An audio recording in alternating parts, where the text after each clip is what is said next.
우리 시간에는 대통령의 자격 이런 제목으로 설교를 하게 되었습니다. 여러분들이 조금 부담될지도 모르겠어요. 혹시 겁안나요? 부담되지 않아요? 걱정하지 마세요. 그러나 귀를 기울여 잘 들으시면 은혜가 될 줄 믿습니다. 잘 들으면 또 우리가 잘 살면 여러분의 자녀들 중에도 자손들 중에도 대통령감이 많이 나오게 될 줄 믿습니다. 그렇게 되기를 정말 원하시면 아멘 해야겠습니다. 대통령이 되는 사람은 그때마다 한 명이지만 대통령감으로 사는 사람은 전 국민이 다 대통령감 되면 얼마나 좋겠어요? 여러분 다 그렇게 되기를 주의 이름으로 축원합니다. 오늘 빌립보서 2장 1절로 11절 말씀, 하나님 아버지 말씀이죠. 바울이 기록한 말씀입니다. 또 예수님이 어떤 분인가를 잘 얘기해 놓았습니다. 다 잘하는 말씀인데 정말로 성경 말씀이 다 좋은 말씀인데 저는 빌립보서 2장 1절로 11절을 읽을 때마다 뭉클뭉클 하기도 하고요. 그렇게 못 살으니까 주여 주여 그렇게 하기도 하고요. 그러면서 또 예수님 멋지다. 참 예수님 멋지시다. 그런 생각합니다. 자, 정말로 우리가 대통령의 자격이 뭘까? 오늘 어떻게 보면요. 빌립보서 2장 1절로 11절까지 기록된 이 말씀. 이렇게 살면 뭐 대통령감 아니겠어요? 예수님이 그렇게 사셨으니까. 그렇게 되기를 제 이름으로 축원합니다. 자, 역사. 한번 따라서 역사. 우리 장로님들이 기도를 하실 때 많이 그래요. 역사를 주관하신 하나님, 역사를 섭리하신 하나님, 이런 기도들을 많이 하거든요. 역사는 참 중요한 거예요. 근데 역사는 선택입니다. 하나님은 창조를 선택하셨습니다. 그래서 인류의 역사를 여셨죠. 또 하나님은요, 한 사람 아브라함을 선택하셨습니다. 그래서 믿음의 역사를 시작하셨습니다. 또 예수님은요, 12 제자와 사도 바울을 선택하셨습니다. 부르셨습니다. 그래서 초대교회가 시작되게 하셨습니다. 우리가 선택한다는 것은 역사를 만들어가는 거죠. 참 중요한 것입니다. 여러분, 오늘의 나는 뭐 나뿐이 아니라 여러분도 마찬가지입니다. 오늘의 여러분은, 오늘의 나는 과거의 선택으로 된 것입니다. 또 그것은 개인, 한 사람 개인뿐만 아니라 교회도 마찬가지고 사회도 마찬가지고 나라도 마찬가지인 것입니다. 2007년 올해가 순복음 인천교회는 이 5가지 목표가 있었는데 그 중에 하나가 뭡니까? 새 성전을 건축하자. 성전 건축을 선택했습니다. 선택하고 나니까 그 결과 성전의 역사가 막 펼쳐지고 있습니다. 막 올라가고 막 그럽니다. 우리가 이 역사에 참여하는 사람들은요, 그것이 기도로 참여하든지 물질로 참여하든지 뭐 관심으로 참여하든지 그 기도와 물질로 참여하는데 선택된 사람들은요, 얼마나 좋은지 몰라요. 좋아요, 안 좋아요? 제가 작년보다요 훨씬 제가 더 젊어졌거든요. 작년보다 훨씬 바쁜데도요 훨씬 건강해요. 얼마나 건강한지 몰라요. 왜 그래요? 하나님의 선택하니까, 하나님의 성전 건축을 선택하고 거기에 참여하니까 얼마나 좋은지 몰라요. 얼마나 좋은지 몰라요. 여러분, 나만 좋으면 됐겠어요? 여러분들도 좋아야지요. 여러분 모두가 다 기도로 참여하든지 물질로 참여하든지 여기 선택된 여러분이 되어서 정말로 기쁨이 더 있고 은혜가 더 있고 건강이 더 있고 또 보람이 더 있고 행복한 여러분 다 되시기를 제 이름으로 축원합니다. 자, 그런데 대한민국은 너무너무 좋은 나라입니다. 한번 따라 하시겠습니다. 대한민국은 좋은 나라입니다. 아멘. 근데 대한민국은 2007년 12월 19일 날 국민의 선택을 해야 할 일이 있습니다. 어떤 선택이냐? 제17대 대통령을 뽑아요. 대통령을 선택해야 돼요. 이 대한민국이 얼마나 좋은 나라인지요. 대통령 되겠다고는 출마하신 분이 자그마치 몇 명입니까? 12명이에요. 아이고, 이렇게 대한민국이 좋은 나라예요. 이렇게 좋은 분이 많은 나라인데, 근데 12명을 다 대통령 하게 할 수는 없잖아요. 그죠? 그 중에 한 분을 뽑아서 5년 동안 대한민국 대통령을 우리가 모셔야 되고, 또 뽑힌 그분이 대한민국을 다스려야 됩니다. 딱 한 분만 출마했다면 우리가 선택할 것도 없죠. 하나님이 딱 한 분만 했으니까 간단한데, 12명이 나왔기 때문에 선택을 해야 돼요. 잘해야 돼, 못해야 돼? 잘해야 돼. 우리가 정말 선택을 잘해야 돼. 우리의 선택이 우리나라의 미래를 결정합니다. 우리의 선택이 우리나라의 미래뿐만 아니라 여러분의 개인과 우리의 가정의 미래도 결정할 수 있습니다. 너무너무 중요한 것입니다. 그러므로 모두가 다 잘 선택해야 할 것입니다. 지금은 대단히 중요한 시기에 21세기에 접어들면서요, 우리는 나라적으로도 그렇고요, 남북적으로도 그렇고요, 세계적으로도 그렇고요, 너무너무 중요한 시기입니다. 이 한반도의 역사가 중요한 기로에 서 있어요. 또뿐 아니라 세계사가 아주 요동치고 있습니다. 세계가 다 그렇습니다. 그러므로 정말로 하나님 기뻐하신 건강한 대통령, 위대한 대통령, 제대로 된 대통령이 뽑혀야 될 줄 믿습니다. 이 감정과 지역과 이해관계에 따라서 선택하면 안 될 것입니다. 과연 정말로 하나님이 관심을 둔 분이 누군가? 하나님이 정말 마음에 둔 분이 누군가? 우리 잘 생각하고 잘 기도해서 잘 뽑아야 될 것입니다. 그러면 이렇게 되어지기 위해서 절대로 감정 때문에 좋다 나쁘다 그러면 안 된다는 거죠. 지역 때문에 좋다 나쁘다 그것도 안 된다는 거죠. 이해관계 때문에 좋다 나쁘다 그래도 안 된다는 거죠. 우리가 잘못된 선택은, 만약에 우리 잘못 선택한다면요, 5년만 괴로운 게 아니에요. 더 긴 시간을 괴롭게 보낼 수밖에 없어요. 그것은요, 나라만 그런 게 아니라 우리도 마찬가지고 인류 다 마찬가지인 것입니다. 그러므로 나라를 위해서라도, 자기를 위해서라도, 또 세계를 위해서라도요, 우리 잘 선택해야 돼요. 우리가 잘 선택하면 나라도 흥하고 자기도 흥하고 세계 영향력 끼치는 놀라운 일이 일어나게 될 줄 믿습니다.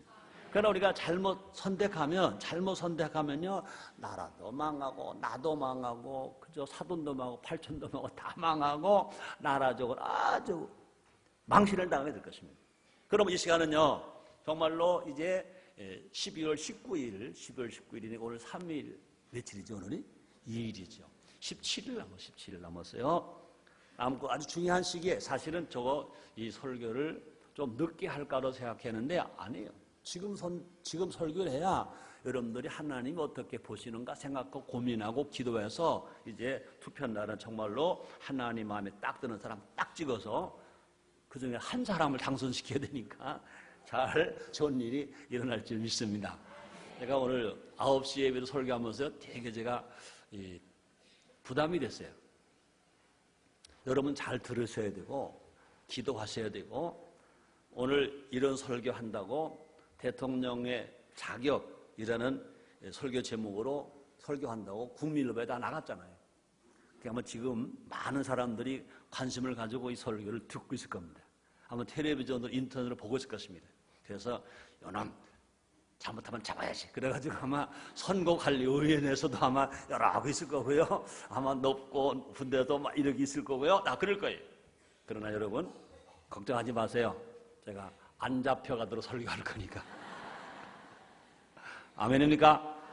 그러나 이것은 대통령 출마하는 사람만 들으라고 하는 게 아니라, 또 지금 투표권을 가지고 있는 사람만 들으라고 하는 것이 아니라, 우리 것을 잘 듣고 이렇게 살면, 다시 말합니다, 여러분의 자손 중에도 대통령감이 막 나오게 될 겁니다.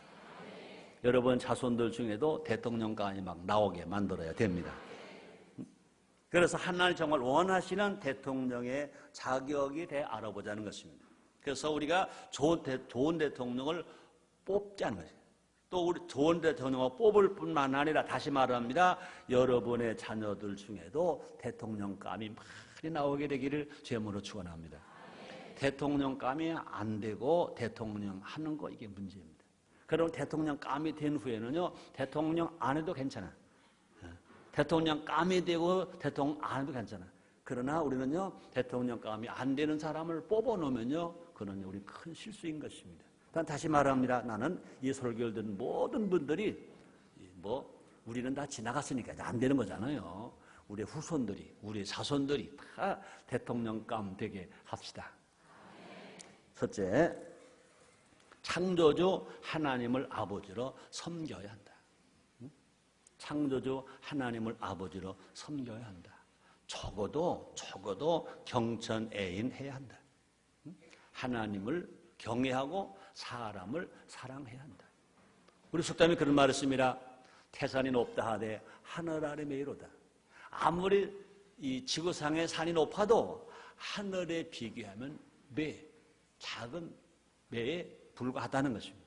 그러므로 마찬가지 우리가 아무리 실력 있고 능력 있어서 대통령이 되더라도 그 대통령도 피조물이에요. 우리 하나님만이 창조주라는 것입니다. 그러므로 하나님을 창조주로 인정하고 하나님을 아버지로 섬기는 사람이 되어야 된다는 것입니다. 그러므로 하나님과 하모니를 이루어야 된다는 거지. 또 하나님은 창조와 역사의 주관자이심을 고백해야 된다는 거죠. 역사는 하나님의 뜻 아래 있다는 거죠. 그죠? 태산이 높다 하되 하늘 아래 매이로다. 대통령 되려는 사람이 아무리 실력 있고 능력 있고 권력 있고 다 있다 하더라도 분명히 하나님의 비교하면 작은 산에 불과하다고 고백해야 된다는 겁니다. 우리는 아무리 잘났어도요. 우리는 아무리 잘나도 다시 말합니다. 하나님 피조물입니다. 하나님은 창조주가 되시고 우리는 피조물인 것입니다. 그럼 우리는요. 하나님 앞에서 우리는 겸손해야 돼요. 예수님은 하나님이심에도 불구하고 하나님 앞에서 겸손하셨습니다. 예수님 말씀하십니다. 난 마음이 온유하고 겸손하니 나의 멍에를 메고 내게 배우라. 이렇게 예수님이 말씀하셨습니다. 그럼 우리는요. 겸손한 사람, 교만하면 안 되면. 그러므로 하나님을 두려워할 줄 알아야 국민을 귀하게 여긴다는 것입니다. 민심이 천심이라고 그랬습니다. 그러므로 하나님과 하모니를 이루어야 국민과 하나 될 수 있다는 것입니다. 하나님과 하모니를 이루지 못하는 사람은요, 국민과 하나 될 수가 없다는 것입니다. 그럼 우리는요, 겸손한 사람을 대통령으로 선택해야 됩니다. 그래서 빌립보서 2장 3절에 보니까 사도 바울은 이렇게 말합니다. 아무 일이든지 다툼이나 허용을 하지 말고 오직 겸손한 마음으로 각각 자기보다 남을 낮게 여기고 어떤 일을 하든지 대통령을 하든지 내가 목사니까 목회를 하든지 사업을 하든지 아무 일이든지 다툼이나 허용을 하지 말고 다투지 말아라. 또 자기 잘났다고 하지 말아라. 하지 말고 오직 겸손한 마음으로 각각 자기보다 남을 낮게 하고 최고의 리더이신 예수님도 겸손하셨으니 이렇게 말씀하시면 빌립보서 2장 6절로 8절에 보니까 이렇게 말했습니다. 그는 근본 하나님의 본체시. 누굴 말합니까? 예수님은요 원래가 하나님이십니다. 성부, 성자, 성령 삼위일체 한 분 하나님이십니다. 이 땅에 아들로 오셨습니다. 그는 근본 하나님의 본체시나 하나님과 동등됨을 취할 것으로 여기지 아니하시고 오히려 자기를 비워 종의 형체를 가져 사람들과 같이 되었고 사람의 모양으로 나타나셨음에 자기를 낮추시고 죽기까지 하나님 아버지께 복종하셨으니 그 십자가에 죽으심이라. 여러분, 예수님은 하나님이십니다. 이 땅에 있을 때 하나님의 모습으로 오지 아니하시고 사람의 종의 모습을 오셨습니다.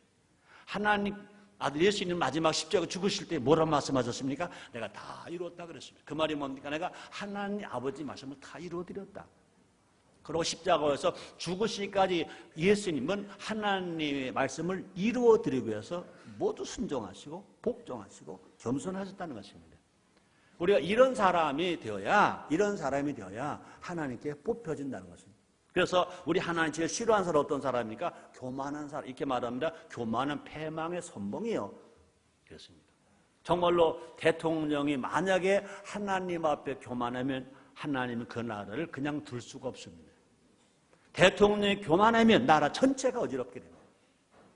만약 대통령이 나만 세운다면 그 나라는 아주 위험한 나라가 됩니다.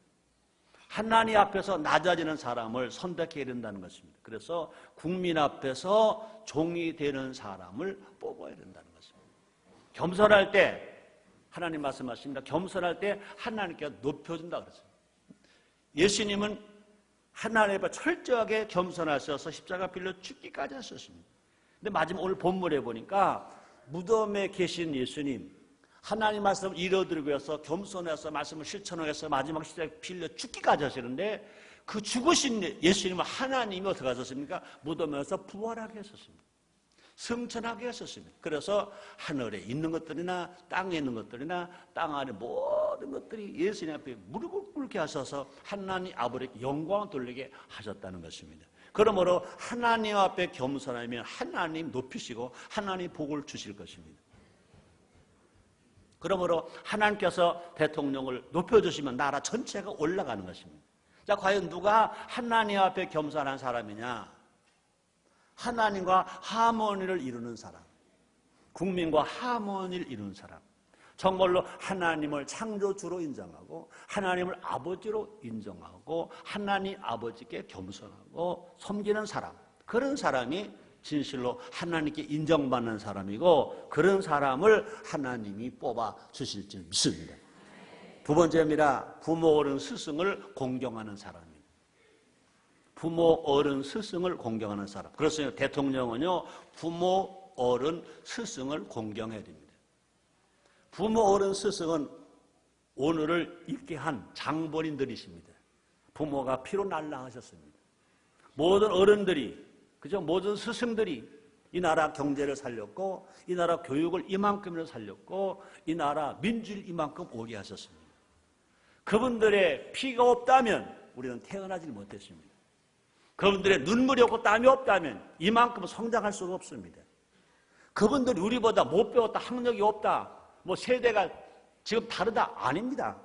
다 그럴지라도 그분들의 피가 있었기 때문에, 그분들의 땀이 있었기 때문에, 그분 눈물이 있었기 때문에 오늘 우리가 있고 이만한 안정을 갖게 됐다는 것입니다.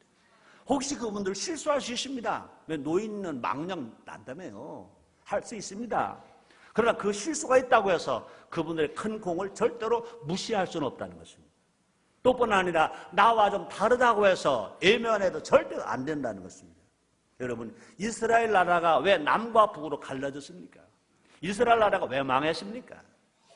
르호보암 왕이 부모와 어른과 스승 세대를 무시해서 그랬다고 그랬습니다. 볼까요? 열왕기상 12장 8절입니다. 왕이 누굽니까? 르호보암 왕이 노인의 교도하는 것을 버리고, 그러니까 노인들이 부모 세대가 가르쳐주는 것을 버리고 듣지 아니하고 그 앞에 모세에는 자기와 함께 자라는 소년들과 의논하여 노인의 말들을 거부하고 노인의 교육을 거부해버리고 가르침을 거부해버리고 끼리끼리 놀았다는 것입니다.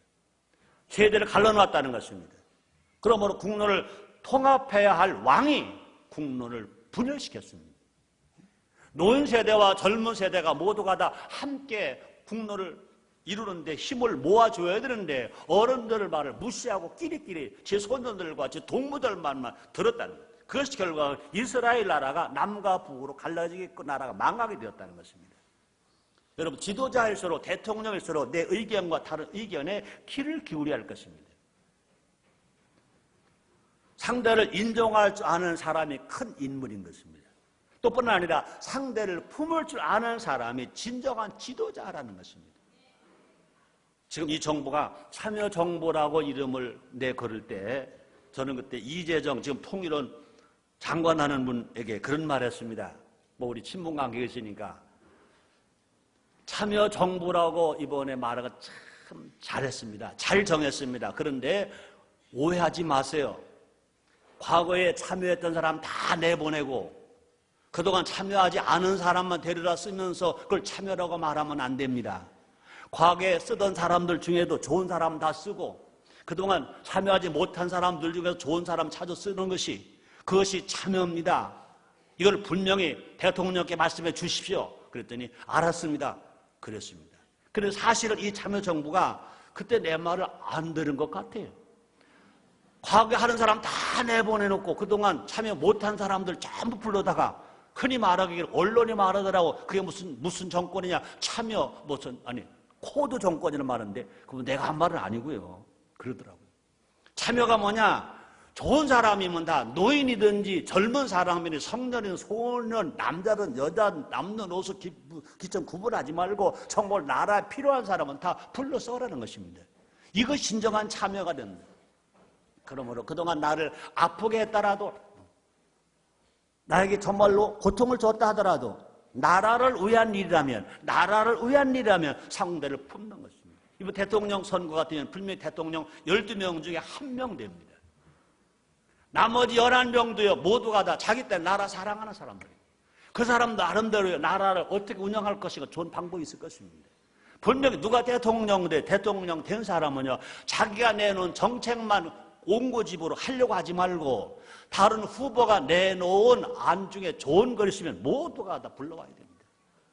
아마 나 같으면 그럴 것 같아요. 나보고 대통령 하라고도 안 하지만 아마 나 같으면 그럴 것 같아요. 다 대통령 당선되고 나서 자기 밀어준 사람 먼저 부르지 말고 운동해준 사람 먼저 부르지 말고 자기와 경쟁했던 11명 다 불러. 같이 경쟁해줘서 고맙습니다. 정말로 감사합니다. 여러분들이 나라를 국정을 위해서 어떻게 하겠다면 너무나 사실 내가 대통령 내가 됐지만 여러분들이 좋은 안 너무 많았습니다. 내가 좀 받아드릴게요. 좀 지도해 주세요. 가르쳐 주세요. 함께 정말로 내가 5년 동안 대통령 하는 동안에 여러분들이 나에게 고문이 좀 돼주세요. 그러고 끌어안으면 좋까 나쁠까? 그럼 그럴까? 아이고 목사님 정치를 몰라서 그러는 거예요. 몰라서 그러는 거예요. 정치 그렇게 하는 거 아니에요. 아니요. 정치는 정치식으로 하는 게 아니야. 정치는 제대로 한 정치는요 성경식으로 하는 거예요. 하모니로 하는 거예요. 이 말 분명히 하고 넘어갈게요. 김영삼 대통령하고 김대중 후보하고 경쟁했을 때 근데 김영삼 대통령 당선이 됐어요. 근데 김대중 후보가 일산으로 가면서 정치 안 한다. 난 정치 포기한다. 그러고 들어갔어요. 그때 내가 인천 지역에 정치하는 최고 지도자들 면망하고 내가 밥을 먹으면 그랬습니다. 이러면 어떨까? 두 분이 다 친구고 같은 정치 노선을 가지고 있다가 서로 경쟁했는데 한쪽은 당선되고 한쪽은 당선 안 되고 당선 안 된 정치 포기했다고 들어갔는데 이거 다 좋은 분들 아닙니까? 의견 있지 않습니까? 여러분 이렇게 좀 해보시죠. 김영삼 대통령 당선자에게 지금 낙선한 김대중 후보를 좀 모시고 같이 단둘이 좀 만나게 하십시오. 그래서 과거에 우리 같은 뿌리 같은 민주 했지 않습니까? 나이가 한 살이라도 당신이 위니까 사석에서 그러는 당선된 분이 가서 자주 만나가지고 당선된 분이 그렇게 하면 좋겠다. 내가 오늘서부터 내가 형님 할게. 형님으로 모실게. 내 대통령 임기 동안 상임 고문으로 모실게. 나 좀 도와줘요. 그래서 정말로 모두가 힘을 모으면 얼마나 함께 좋을까. 그랬더니 거기 모인 사람 다 그러더라고요. 목사님 정치를 몰라서 그러는 거예요. 그러더라고요. 그래. 아니 모르긴 뭘 몰라. 그것이 정말로 그렇게 한다면 국민이 좋아가서 싫어하겠어요. 말해봐요. 어떻게 했어요? 정치인끼리는 안 되지만 국민은 좋아하지. 그랬더니 나보고 아유 정치를 몰라서 그러는 거라고 그러더라고요. 알았시오 그랬지 뭐. 그랬더니 나중에 그분이 그전에 김대중 후보가 그때 어떻게 마음에 칼을 품었잖아요. 두고 보자 그래가지고 결국 대통령이 됐잖아요. 대통령이 됐지만 서로 갈등하고 우리 국민이 볼 때는요 너무너무 마음이 아파. 난 지금도 생각해요. 난 잘 모르지만 그때 김영삼 대통령 당선되었을 때 정부 단들이 딱 만나서 형님 동생인 내가 대통령으로서 미안해요. 그러나 내가 내 임기 동안 내가 대통령 이제 우리 형님을 내가 나의 대통령 고문으로 모실게. 나 좀 잘 좀 도와줘요. 힘을 합칩시다. 그랬으면 나는 봐요. 그렇다면요 그때 당시에 다 협력해 줬을 것이고 그분이 대통령 안 나왔을 거예요. 안 나와도 대통령 된 마음 대우를 받았을 겁니다. 난 지금도 마찬가지인 것입니다. 분명히 상대를 품어줄 줄 아는 사람이 진정한 지도자이고 대통령일 줄 믿습니다. 무슨 말 좀 하려고 하는데 너무 설교가 길어질까 봐 못하고요. 혹시 오해될까 봐 못해요. 오해될까 봐. 근데 어떤 분 보고 그랬습니다. 이제 지난번 경선 하고 발표되는 날 그랬습니다. 그날은 품는 날입니다. 그래서 누워보고 그랬어요. 당신이 후보가 돼도 품어야 되고 당신이 후보가 안 돼도 품어야 됩니다. 품는 날입니다. 하고 알려줬어요. 누구 보는지 나도 모르겠어요. 또 뿐 아니라 부모, 어른, 스승의 생각과 이 가르침에 귀를 기울여 줘야 돼요. 부모가 하신 말씀, 어른들이 하신 말씀, 또 뿐 아니라 스승이 하신 말씀 뿐만 아니라 어떻게 보면 오늘 지금 후보들이요, 비서들이 이거 다 녹음해 가다가 들려줬으면 좋겠어요. 이건 지금 이 설교 최성교 목사가 한 말도 들려줬으면 좋겠어요. 이런 말에 귀를 기울이면 누가 기뻐하실까? 하나님이 기뻐하실 줄 믿습니다. 세 번째입니다. 어린이와 청소년과 제자도 사랑해야 합니다. 후보들은요, 당장 표만 봅니다. 어른들을 위한 공약은 많은데 어린이들을 위한 공약은 찾아보기 힘듭니다. 그죠? 표 있는 데라면 다 가. 여성이 모였던, 노인이 모였던, 표 있는 데는 다 가. 그러니까 어른들 있는 데 가서 어른들에게만 좋게 해요. 어린이는 표가 없다고 무시당해요. 근데 이제 투표권이 19세가 된다니까 19세까지는 아직 관심을 갖는데요. 진짜 어린이, 이 나라의 희망이 되고 정말로 꿈이 될 어린이를 어떻게 교육시키고 키워야겠다, 이런 것이 별로 없다는 것입니다. 대통령은요, 어린이, 청소년, 제자를 사랑해야 되는 관심을 가져야 됩니다. 모든 사람들은요, 이 당장의 업적에만 집착을 합니다. 눈에 보이는 칭찬에만 귀를 기울이고 끌리게 됩니다. 그런 사람이 대통령이 된다면 나라 미래가 있겠습니까? 일례로요, 얼마나 수시로 교육 정책이 바뀝니까? 어른들 때문에 어린이 교육, 어린이를 가르치는 교육 정책이 막 바뀌어버려. 어린이 때문에 바뀌는 것이 아니라 어른들 때문에 교육 정책이 막 뒤죽박죽 바뀌어버려요. 피해자는 어른이 아닙니다. 어린이가 피해를 보는 겁니다. 청소년이 피해를 보는 겁니다. 대통령은요, 미래를 내다보는 눈이 있어야 될 것입니다. 오늘만 보지 말고 미래에 박수 받는 사람 될 것입니다. 오늘은 당점 좀 욕 좀 먹더라도, 그것이 이해가 안 될 때 욕 좀 먹더라도 시간은 지나고 나니 그때 몇 대 대통령 그 정책은 옳았어. 그럼 과연 옳았어 해야 할 것입니다. 그러므로 대통령이 되는 사람들은 당장 과실을 따는 것이 아니라 과일 나무를 심어야 될 것인 것입니다. 꿀통을 주는 것이 아니라 정말로 일할 수 있는 길을 열어줘야 할 것인 것입니다. 오늘 아침에 새벽에 제가 CTS 방송을 6시 딱 들었더니 김삼환 목사가 설교를 하시더라고요. 설교 되게 잘하더라고요. 나보다 훨씬 잘해요. 근데 그러더라고요. 교회가 뭔지 아십니까? 교회가 꿀통입니까? 그러니까 가만히 있더라고요. 여러분, 물어볼게요. 교회는 꿀통이다. 맞아, 안 맞아? 맞아, 안 맞아? 맞긴 뭘 맞아. 여러분, 벌이 어디서 죽는데? 벌은 날아다니면서 일하다가 절대 안 죽는데. 어디 와 죽어? 꿀통에서 꿀 처먹다 죽어. 파리가 날아다닐 때는 절대 안 죽어. 언제 죽어? 어디 가 죽어? 꿀 먹다 죽어. 밥 먹다 죽어. 똥 먹다 죽어. 먹다가 죽어. 여러분들이요, 교회는 꿀통이 아닙니다. 교회는 그렇다면 벌통인 줄 믿습니다. 일하는 벌통, 어떻게 살 가르쳐주는 것입니다. 교회는 복 주는 것이 아닙니다. 교회는 꿀 주는 것이 아닙니다. 교회는 어떻게 살아서 꿀을 만들까를 가르쳐주는 것이 교회인 줄 믿습니다.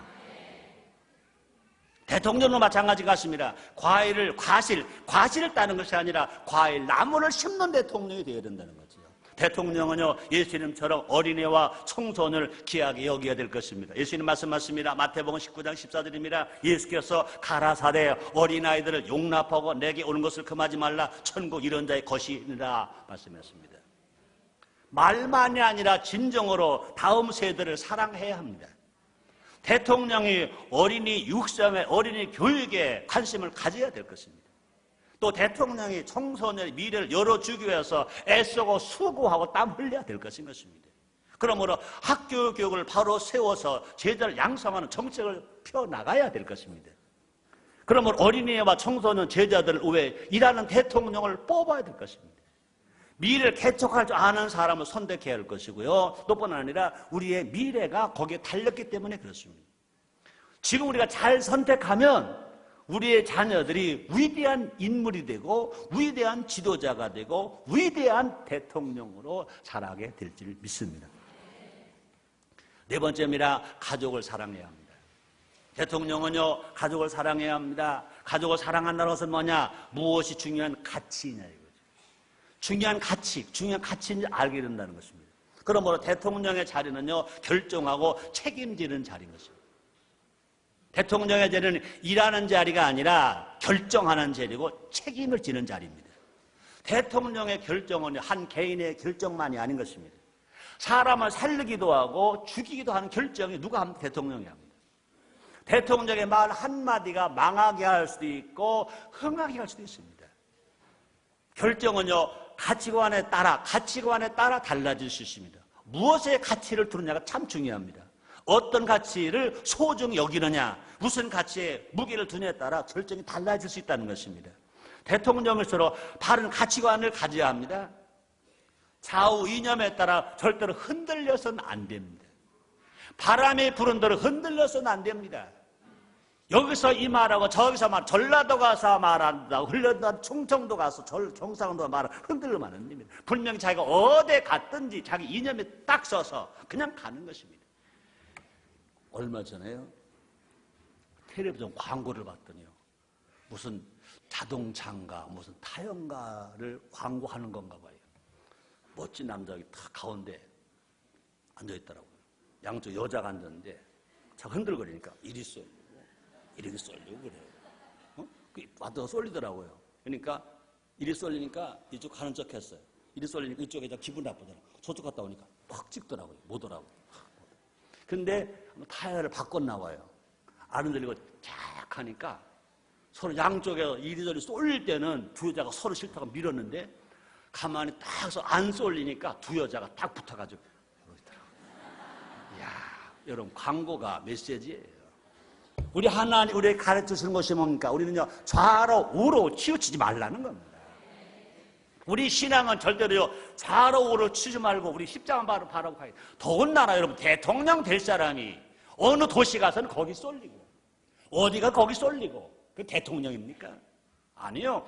자기의 정확한 가치관을 가지고 가는 거예요. 여기서 박수를 못 받으러 가는 거예요. 때가 되면 박수 받는 사람이 있고 하나님 뽑아 주는 역사가 일어나게 될 줄 믿습니다. 그 가치는 다시 말합니다. 국민을 위한 가치관을 가져야 된다는 거죠. 어느 지역이 아니라 대한민국 대통령은 대한민국 국민의 가치를 둬야지 어느 지역에 가서 인심만 얻는 건 안 된다는 거죠. 가장 보편적이면서 근본적인 가치에 무게를 두어야 된다는 것입니다. 자, 그런데 가장 보편적인 가치가 뭘까? 가족이라는 것입니다. 누구나 귀중하게 생각하는 가치, 우리 사회를 지탱하는 가치, 하나님께서 중요하게 생각하는 가치가 뭐냐? 가족입니다.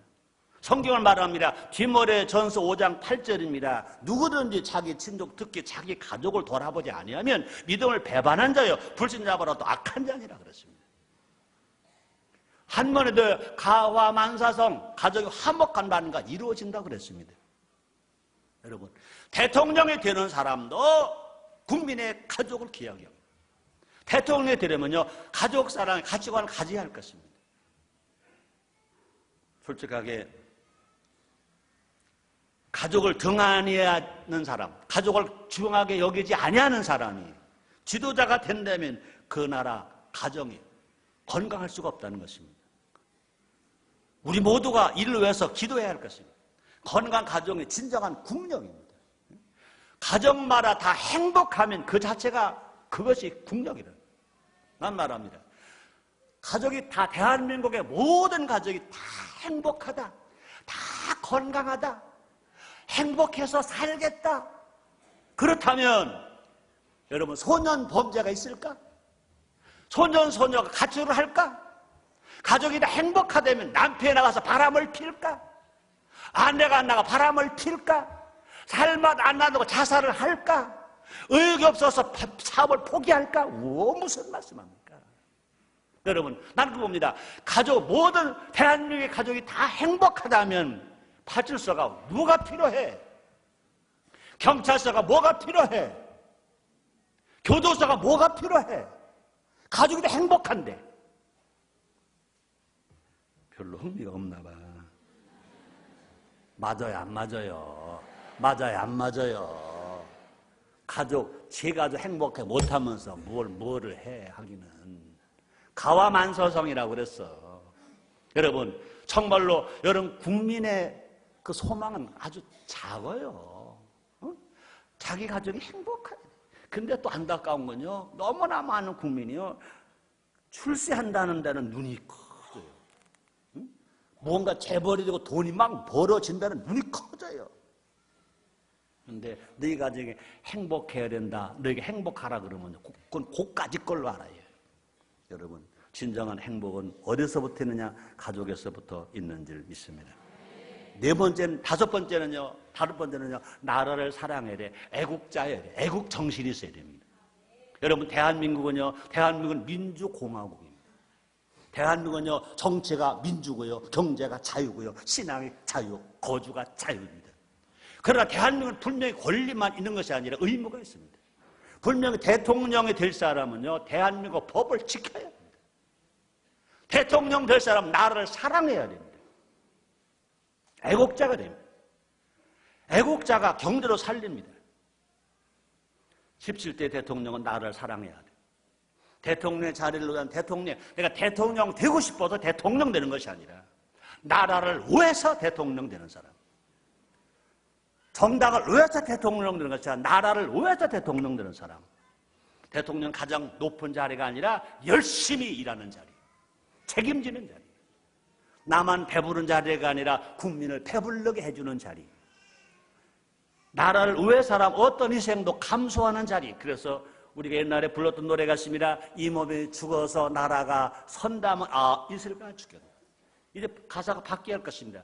이 몸이 죽어서 나라가 산다면 있을까 죽겠노라 할 수 있는 사람이 되어야 할 것입니다. 우리는 물어보아야 합니다. 지금 후보들에게 희생 정신이 있는지 물어봐야 할 것입니다. 똑똑하다, 머리가 좋다, 이것보다 먼저 당신은 나라를 위해서, 우리 민족을 위해서, 국가를 위해서 희생할 수 있냐 물어봐야 할 것입니다.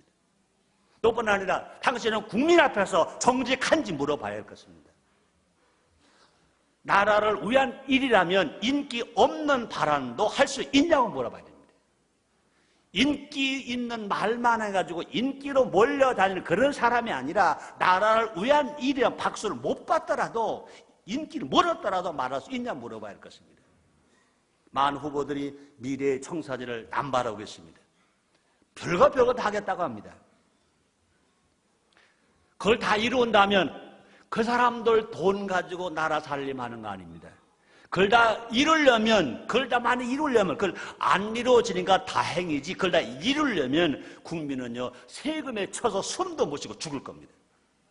국민이 짊어져야 할 땀과 수고, 세금에 그건 침묵하고 있습니다. 그런데 속으면 안 됩니다. 정직하지 아니한 공약은 그건 아무것도 이루어지지 않는 진짜 공짜 공약입니다. 대통령은요, 자기 한 말에 정직해야 됩니다. 또 대통령은요, 말한 대로 살아야 되고 그 말한 대로 책임을 져야 될 것입니다. 말한 대로 살지 아니하는 사람이 공약하는 것을 들을 필요도 없습니다. 예수님은 왜 다르시냐? 말씀하신 대로 사셨습니다. 가르쳐 주신 대로 사셨습니다. 인류의 모든 죄를 짊어지시고 십자가를 지셨습니다.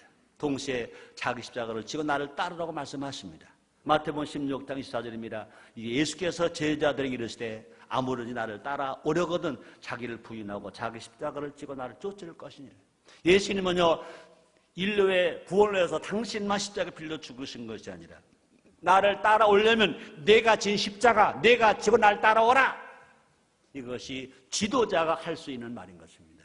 국민의 이것을 하라 명령할 수 없다면 국민을 사랑하지 않는 사람이고, 국민이 이것을 하라 말할 수 없다 말하지 않는다면 그것은 모두가 다 거짓인 것입니다. 지도자의 모습, 나라와 국민 앞에 정직한 겁니다. 나라와 국민들을 위해서 철저하게 희생할 줄 아는 사람, 동시에 국민들에게 할 일을 요구하는 사람, 그것이 나라를 살리는 길인 줄 믿습니다. 우리는요 절대로 사탕 발림에 속아서는 안 됩니다.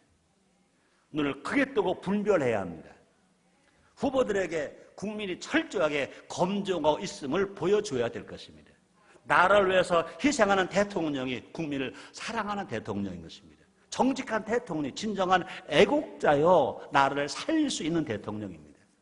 여섯 번째입니다. 자연을 사랑하고 환경도 사랑해야 됩니다. 환경도 보호해야 합니다. 대통령은요 자연을 사랑하고 환경을 보호하는 겁니다. 인류는요 환경 파괴로 인해 자멸 위기에 와 있습니다. 모두가 다 심각성을 깨닫지 못하고 있습니다. 더 문제가 뭐냐? 책임감이 결렬했다는 거예요. 책임을 안 지려고 합니다.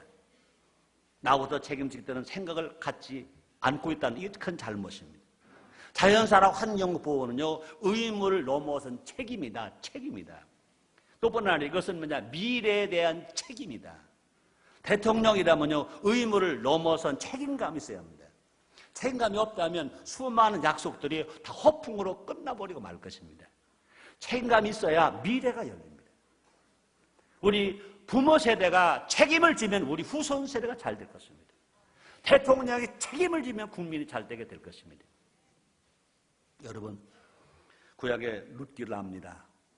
룻은 효부입니다. 룻기는요 우리에게 많은 것을 깨닫게 합니다.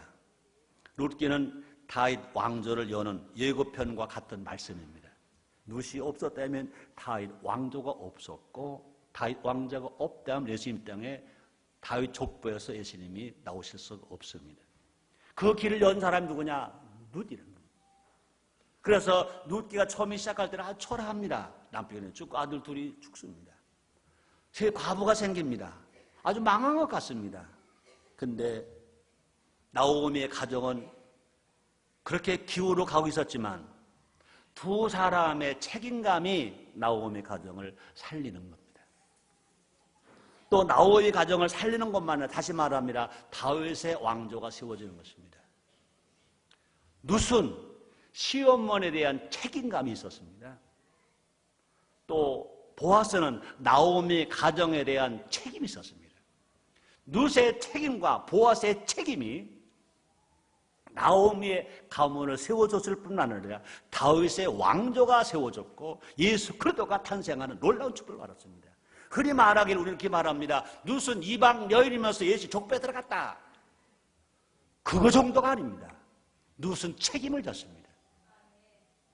룻기서 3장 13절 상반절입니다. 이렇게 말합니다. 이 밤에 여기서 머무르라. 아침에 그가 기업 물을 자의 책임을 내게 이행하려 하면 좋으니 그가 그 기업 물을 자의 책임을 행할 것이니라. 만일 그가 기업 물을 자의 책임을 내게 이행하지 않으면 여호와의 사심으로 맹세하니 내가 기업 물을 자의 책임을 내게 행하리라. 여기 책임이라는 말입니다. 책임. 룻과 보아스가 의무를 초월하여 책임을 감당했습니다. 룻이 책임을 감당하고 보아스가 책임을 감당하니까 다윗의 왕조가 세워졌다는 것입니다. 룻기서 4장 21절로 22절입니다. 살몬은 보아스를 낳았고 보아스는 오벳을 낳았고 오벳은 이새를 낳았고 이새는 다윗을 낳았더라. 보아스가 누굽니까? 룻과 결혼했습니다. 그러니까 보아스와 룻은 책임을 져서 누굴 낳습니까? 오벳을 낳습니다. 오벳은 누굴 낳습니까? 이새의 아버지, 그러니까 오벳 이새를 낳습니다. 다윗의 아버지 이새를 낳습니다. 그 다음에 그 이새는 누굴 낳습니까? 다윗을 낳습니다. 그러므로 룻은 이새의 정조 할머니가 됩니다. 다윗은 그러니까 룻은 다윗의 정조 할머니가 됩니다. 그러니까 룻과 보아스가 책임을 졌더니 한 가문을 세우고 한 이스라엘의 왕조를 세우는 이런 놀라운 역사가 일어나게 된다는 것입니다. 우리는 정말로 한 사람이 책임을 질 때 나타나는 현상이 얼마나 크냐고요. 반대로요, 한 사람이 지도자가 책임을 안 지면요, 나라도 몽땅 망하는 것입니다. 그러므로 자연과 환경을 책임지려고 하는 대통령, 우리에게 필요한 것입니다. 그런 대통령은요, 의무를 초월하여서 국민을 책임집니다. 국민을 책임집니다. 그럴 때 하나님 놀라운 축복이 임하게 될 줄 믿습니다. 7번째 마지막입니다. 이웃을 사랑하고 인류 위해서 봉사하는 사람. 대통령은요, 국민을 사랑해야 합니다. 대통령은요, 이웃을 사랑해야 됩니다. 또뿐만 아니라 대통령은요, 대한민국 국민만 사랑하는 것이 아니라 인류의 모든 사람들을 위해서 봉사할 줄 아는 그런 마음이 가져 있어야 할 것입니다. 세상에는요, 밝음이 있는가 하면 어둠이 있습니다. 양재가 있으면 음재가 있습니다. 부자가 있으면 가난한 사람이 있습니다. 힘 있는 자가 있으면 힘 없는 사람이 있습니다. 대통령은 모두를 다 볼 수 있어야 됩니다. 양지도 보고 음지도 보고 부자도 보고 가난한 사람 봐도 어느 사람들은요, 가난한 사람만 보겠다, 가난한 사람 보겠다. 그럼 가난한 사람을 데리고 나가서 대통령하지. 한 나라에는요, 가난한 사람만 있는 것도 아니고 부자만 있는 것도 아닙니다. 배운 사람 있는 것도 아니고 배우지 못한 사람 있는 것도 아니고 모두가 다 있습니다. 양지, 음지가 있고 배운 사람, 못 배운 사람이 있고 간 사람이 있고 못 가는 사람이 있어요. 그럼 모두가 다 연합하고 함께하는 그런 하모니를 이룰 수 있는 그런 지도자가 되어야 할 것입니다. 모두를 다 품을 수 있어야 됩니다. 양극화 현상을 해소할 수 있어야 됩니다. 가난하고 소외되고 억눌린 자들을 돌아보아야 할 것입니다. 높은 데만 있지 않고 낮은 곳에 찾아와야 할 것입니다. 선거 때만 거리 나오는 것 잘못된 거예요. 대통령 되고 나서도 거리 나와야 할 것입니다. 선거 때만 재래시장 가지 말고 대통령 되고도 재래시장 가야 할 것입니다. 선거 때만 지하철 타지 말고 대통령 되고도 지하철 타야 할 것입니다. 이것이 뭐냐? 이웃을 사랑하는 거다. 사오라가 이웃을 사랑할 줄 아는 사람, 정말로 소외되고 슬프고 고통당한 사람 품어줄 줄 아는 사람, 이런 사람이 대통령이 되어야 될 줄 믿습니다. 우리 예수님은요, 가난한 사람 찾아갔어요. 병든 사람 찾아갔어요. 이런 사람 찾아갔어요. 배운 사람에게 먹이셨어요. 문제를 해결해 주셨어요. 그러므로 인류 평화를 위해서 일할 수 있는 대통령, 자기보다 국민을 더 높여줄 수 있는, 낮게 여기는 대통령, 그런 사람이 누구의 마음을 품은 대통령이냐? 예수님의 마음을 품은 대통령인 줄 믿습니다. 결론입니다. 대통령의 자격. 우리 대통령을 뽑을 때도 이 기준이어야 되지만 우리가 사는 기준도 이렇게 살아야 되고 우리의 자녀들을 가르치는 기준도 이렇게 가르쳐 줘야 될 것입니다. 자격을 갖춘 대통령을 우리가 차지할 것입니다. 그런 사람 우리가 잘 선택해서 뽑아야 할 것입니다. 우리 절대로 지연 생각하지 말고 학연 생각하지 말고 혈연에 얽매지 말고 누가 하나님 마음에 합한 사람인지 살펴야 할 것입니다. 누가 예수님의 마음을 품고 일하는지 고르고 또 골라야 될 것입니다. 우리 모두 바른 대통령을 뽑는 위대한 국민이 됩시다. 우리 예수님은 하나님을 철저하게 아버지로 섬겼습니다. 우리 예수님은 부모, 어른, 스승을 공경했습니다. 우리 예수님은 어린이와 청소년과 제자를 사랑하셨습니다. 우리 예수님은 가족을 사랑하셨습니다. 우리 예수님은 나라를 사랑하셨습니다. 우리 예수님은 자연을 사랑, 환경을 보호하셨습니다. 예수님은 철저하게 낮은 자를 살피시고 배고픈 자를 돌보시고 애로운 자를 함께 하셨습니다. 우리 모두가 올바른 선택을 하면 위대한 대통령이 뽑혀지게 될 것입니다.